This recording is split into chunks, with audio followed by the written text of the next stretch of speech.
নমস্কাৰ বন্ধু বান্ধৱীসকল, কি খবৰ আপোনালোকৰ? সকলো ভালে আছেনে? মোৰো ভাল। আকৌ আজি লগত টেঙা খাবলৈ ওলালোঁ।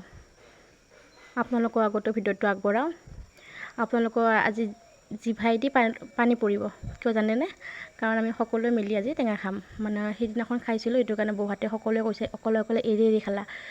ভাবিলোঁ আজি ৰবিবাৰ হয়, সকলোৰে ঘৰত মানে স্কুল আনিবলগীয়া বাচ্ছাক নাই আৰু মানে চবে আজি ৰবিবাৰ দিনটোত চবে মানে ঘৰতে থাকে। এইটো কাৰণে আমি সকলোৱে মিলি কিনে ভাবিলোঁ কি ৰবিবাৰ টেঙা খোৱা হওক। যিহেতু সিদিনাখন আমি 4জন বৌয়ে খালোঁ আৰু তথাপিতো আজি বেছি মানুহ হ'ল। টেঙা বেছিকৈ মানুহ হ'লে খাই ভাল লাগে, হয়নে নহয় বাৰু? আৰু মোৰ ছোৱালীজনী চাওকচোন, এয়া টেঙা বৌ আৰু মই পাৰি আনিলোঁ। আমি সকলোৱে মিলি কিনে মানে সকলোৱে নিজৰ নিজৰ কামত ব্যস্ত। আপোনালোকৰ লোভ লাগিছেনে নাই জনাব দেই। আৰু এয়া ভাগিনজনী, আমাৰ ভাগিনহঁতো আহিছে, এইটো জেঠী। আমি মানে ওচৰৰে বৌ হয় আৰু মানে কেইজনমান বৌয়ে কৈছে কি ঘৰলৈকে লৈ আহ। টেঙাটো লৈ যোৱাটো সম্ভৱ নহয়, যিহেতু লগৰ লগত মিলি খাই মজাই বেলেগ।